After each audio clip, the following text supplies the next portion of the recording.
Alright, this is a quick review and installation guide on the light protectors for a Am Commander. These light protectors should bolt up to any 2011 all the way up to 2018 Am Commander. Now, you do have to have the extreme bumper for these to work. So if you have an XT, it's the stock bumper that comes with your machine.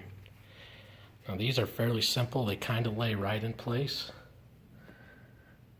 And it just takes some bolts, some nuts on the bottom, and these are cut to a way it holds that nut in there. So once you get the nut up that high, the actual bracket holds the nut in place. But it's the same on this side. I've had a few tree scrapes on here. I actually bought these used off of a guy that actually had them installed on his machine. He was selling them for a really good deal and I couldn't pass it up. So that's why they're probably a little more scratched up than I would have them. But for the price, it was worth it.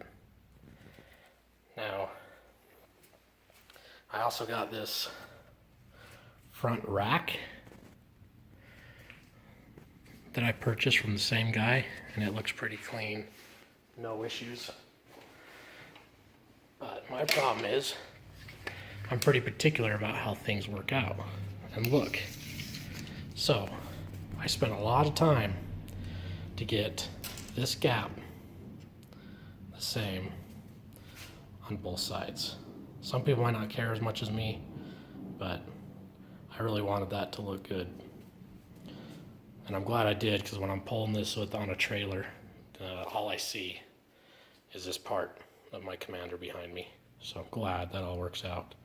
Now, if you're not getting this rack, it probably doesn't matter exactly where these end up for the most part. But to make that on my machine anyway, looks like I'm about 3 5/8 from the end of the bumper, and that seemed to work out on both sides. The problem is I put them on first. I don't know if we can see it. Looks like we can. That's where I had them before and they looked really good, but I decided to move them over to make it match that front area, and you can see I just kind of hit it with the hammer and it put a little scratch in there. This machine's a 2013. It has some scratch and dings on it, so it didn't bother me so much. But if it was a brand new machine, I think I'd probably cringe a little bit. Now, again, these are probably one of the most simplest things that you could put on. And it probably took me about 5 minutes with absolutely no instructions since they were used. But I did have all the parts. And it seemed to come out pretty good. Follows the lines really nice. And I have worried about breaking these headlights before, going through some brushes and trees. And now I don't have to worry about it anymore. So the less worry you have, the more fun you get to have with your machine. So those are a very practical item. And they also make it look pretty good. If you guys have any more questions on these light guards, feel free to comment below. And I'll answer any questions I have. Thanks for watching.